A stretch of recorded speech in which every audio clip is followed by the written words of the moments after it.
Hi everyone, so Kim here with Native Lady Book Warrior, and today I'm going to be sharing with you Indigenous authored reads and reads that are not by Indigenous authors that I feel that you need to check out. As we know, it is Nonfiction November right now, but I feel that Indigenous authored literature, even nonfiction, should be read year round. I'm going to recommend to you 9 books that are authored by Indigenous authors and 1 book on Indigenous issues that is not authored by an Indigenous author. I know that's like a lot of language, but I'm really excited to be sharing these with you. These are reads that I'm either reading currently or that I have already read before. So Vitsuave, welcome, and let's get started.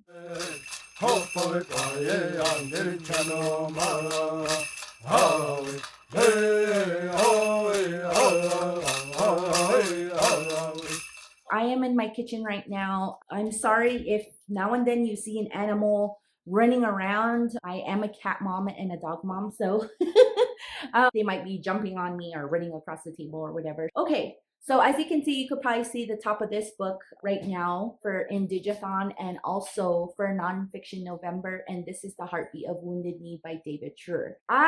It was really funny. I was trying to gather a list for this particular video. I was trying to figure out, okay, what reads have I read? What do I want to recommend? And I actually thought about doing like 5 nonfiction reads that possibly in 2022, and then also doing 5 nonfiction reads that I've already read.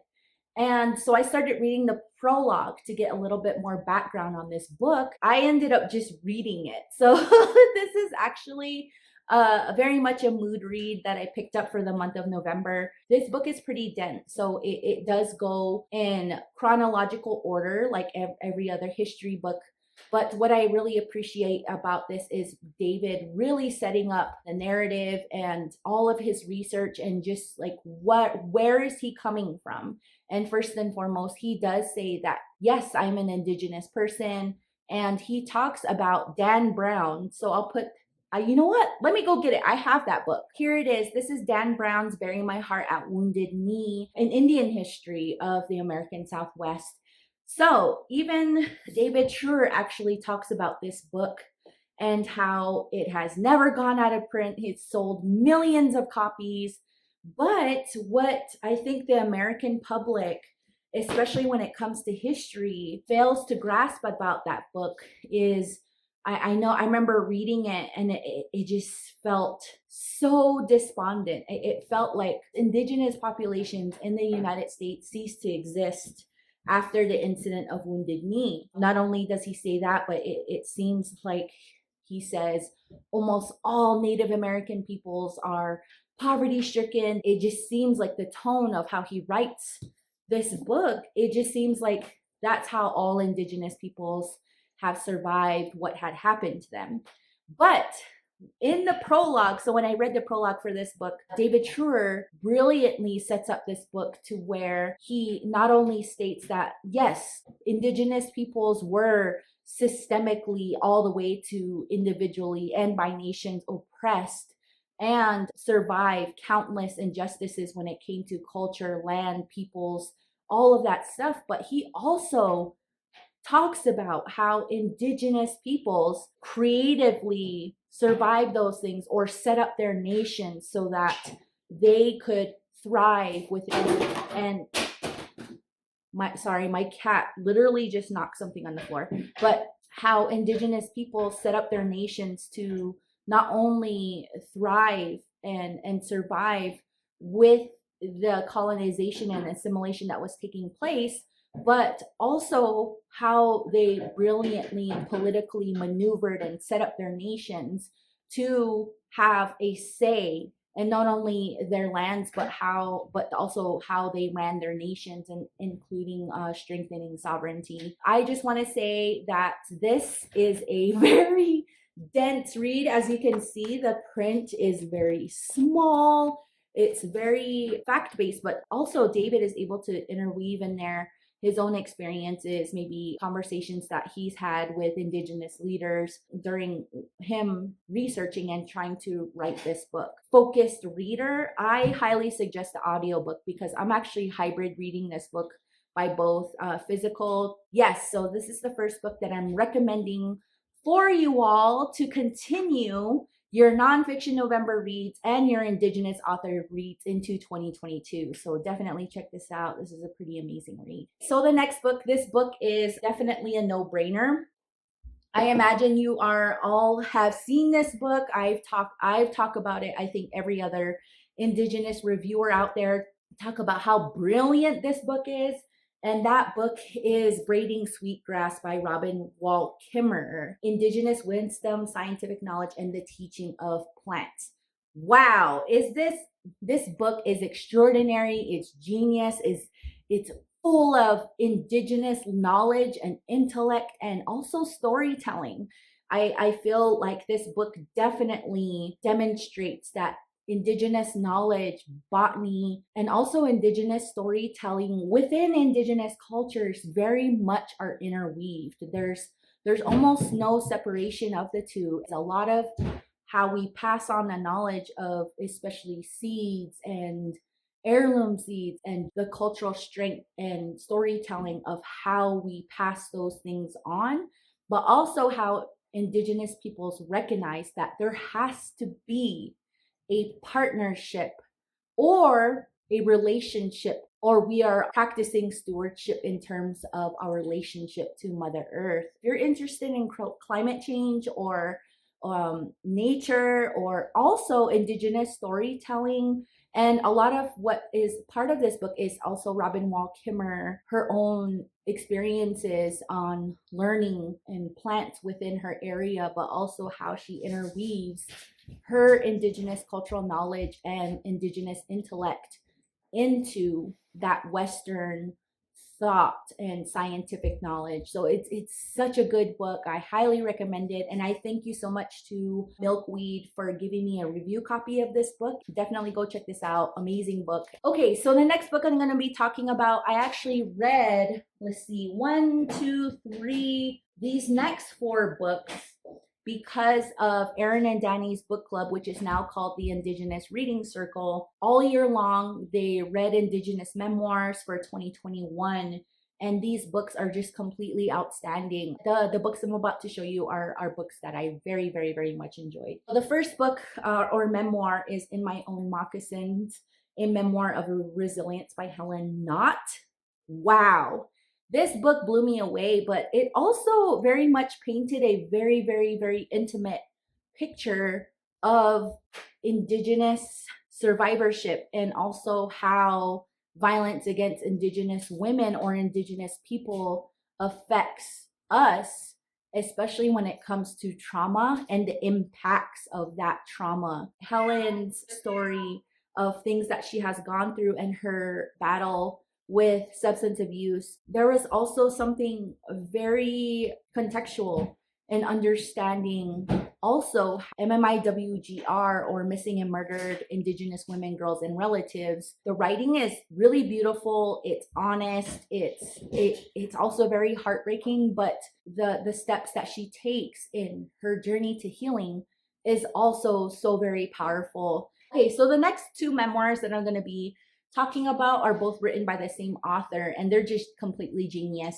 These 2 books also aren't 100% nonfiction. The author actually interweaves a fictional story and bounces back and forth to kind of serve as a companion for the experiences that they undergo. And it is so amazing. So those 2 books that I wanted to tell you all about are Blonde Indian by Ernestine Hayes and The Tao of Raven, also by Ernestine Hayes. Blonde Indian came out in 2006 and The Tao of Raven came out in 2007. But not only does Ernestine Hayes talk about her experiences as an Alaskan Native, or specifically her experience as an Indigenous woman. Ernestine Hayes is Lingkít. She also interweaves in there storytelling from her own Indigenous community, and it just very much fits what she's experiencing in both of these books. And so I feel like this is more of sort of a coming of age, and this is also a coming home story. But there's also fictional characters that are interwoven between her memoir that are just really good. I found myself, even though the memoir part is really good, it's interesting, but it's also that fictional story to just add more layers of, especially when it comes to intergenerational trauma, violence, and hardship, is so good. Ernestine Hayes. The next book, I read this for 3 different book clubs. I read it for Indigenous Reading Circle, also for Well Read Native, where I actually had a chance to speak with the author and ask and listen to the author talk about this book. And then lastly, for my work book club, this book, wow, incredible. Heartberries by Therese Marie Myatt. Such a good book. Feel like her writing is very poetic. It's metaphorical. It's not very long, but it also talks about Therese Marie Myatt's struggle with depression and her bipolar disorder, and then also with trauma and intergenerational trauma, and then also historical trauma, and then microaggressions and stereotypes that colonial mentality or colonial thought has against Indigenous peoples, and how that affects us, especially when it comes to how we view ourselves. So if we grow up in this small Indigenous community and we're taught one way, and then we go into this huge, larger Western world and we are exposed to racist thought and stereotypical thinking, it has an effect on us. And sometimes that larger Western world impacts us when it comes to historical trauma and intergenerational trauma. Another thing about this book is the way the author writes it. It's also very much stream of consciousness. So I know some people who love this book, absolutely love this book, and I know some people who had a hard time with it because it's not very straightforward. A lot of what I'm recommending to you does have trigger warnings for many different things: microaggressions, stereotypes, violence against Indigenous peoples, sexual violence, domestic violence, land theft, systemic injustices against Indigenous peoples. The list goes on and on and on, but I would definitely recommend checking out content warnings for each of these reads before you read them. So yeah, definitely go read this. Probably one of the best reads that I've read between 2020 and 2021. So yep, check it out. Okay, so the next book that I'm going to recommend is a very, very important read, especially when we are trying to understand violence against Indigenous women, girls, and peoples because of diminished jurisdictional authority. I bet you guys are like, what the heck are you talking about? So I know this author definitely gives us the contextual understanding of not only the Violence Against Women Act, or VAWA, but also how sexual violence and domestic violence, especially sexual assault against Indigenous women, girls, and families, children, and peoples, not only affects Indigenous lives, but it definitely affects the potential of strengthening Indigenous sovereignty and leadership within Indigenous communities. So I just want to say that this book, well, you're like, hurry up and show us the book.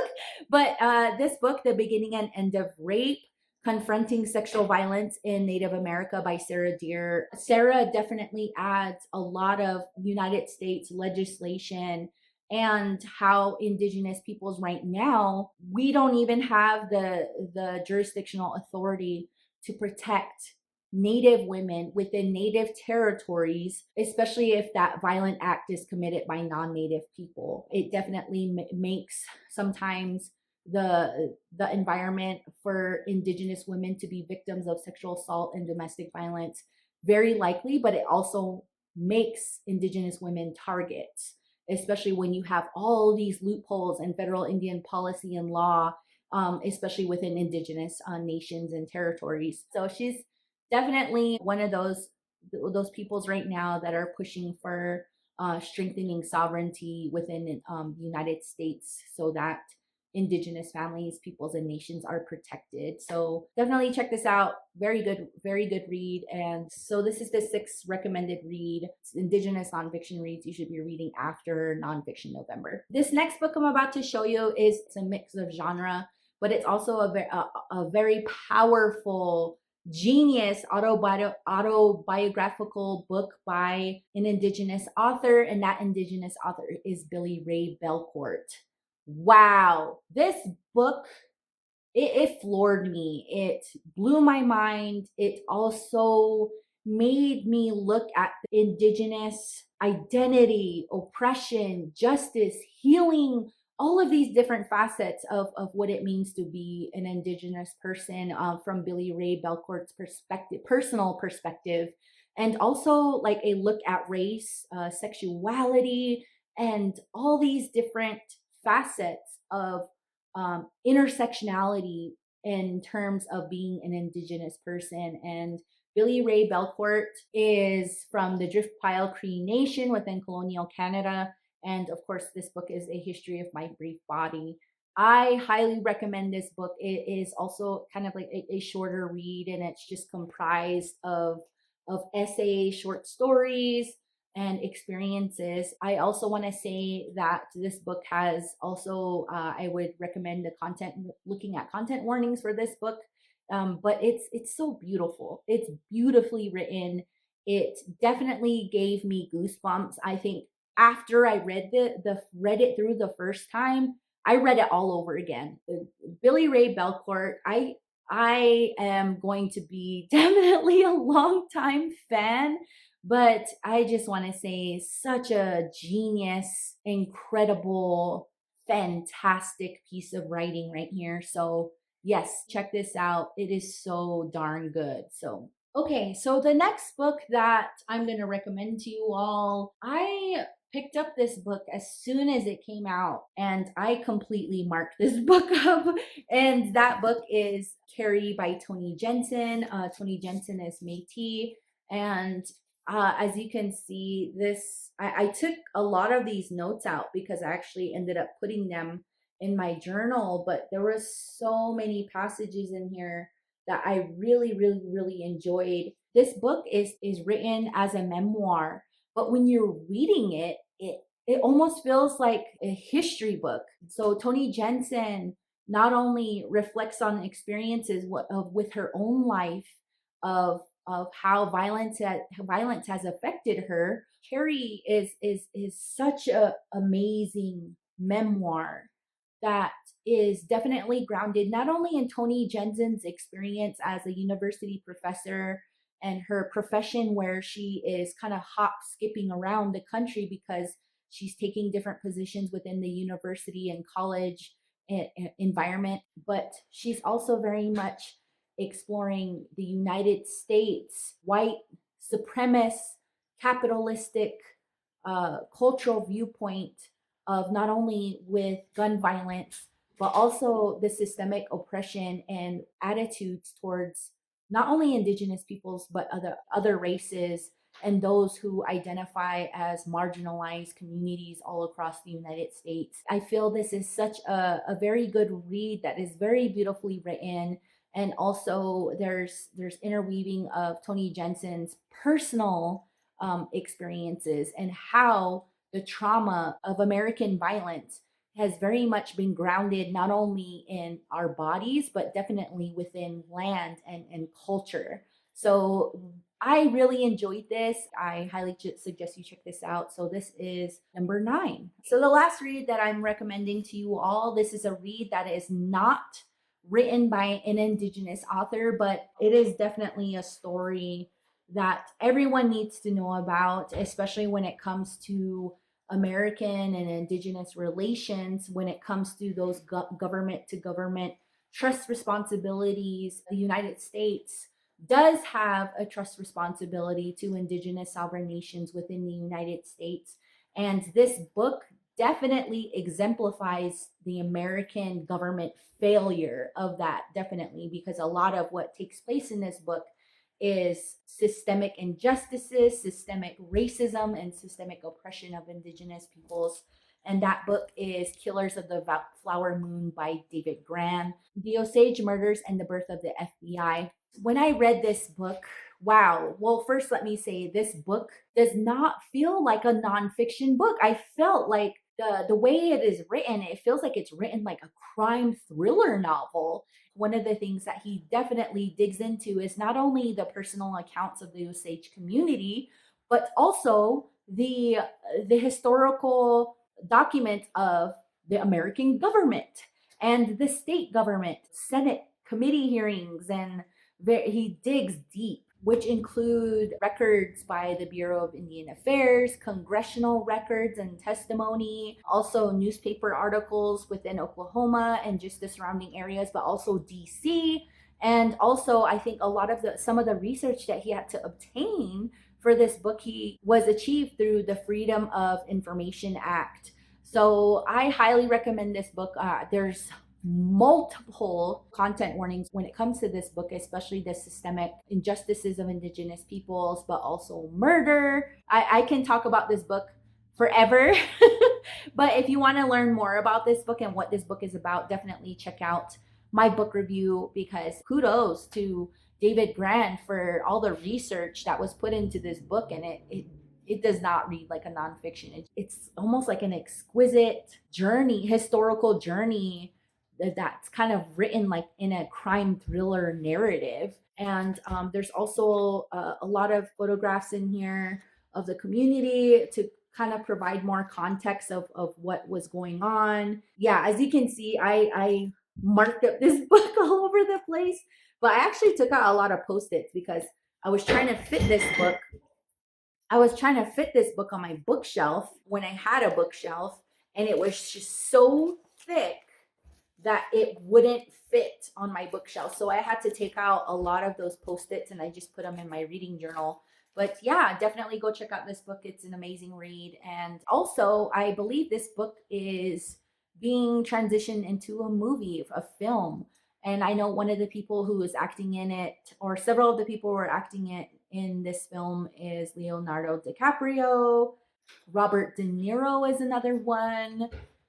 And I can't remember the other guy. What was his name? But he plays the investigator, which is Tom White. So here are my stack of recommended nonfiction reads that are authored by Indigenous authors, and of course one book that is not written by an Indigenous authors that you all should check out after Nonfiction November. I mean, there's 10 here, right? You can probably read one each month up until starting in January 2022 and read each of one of these books until Indigathon and Nonfiction November comes again next year. Thank you so much for watching this video. I hope all of you are doing very, very well. I hope you are all safe. And until next time, I shall see you all later. Bye.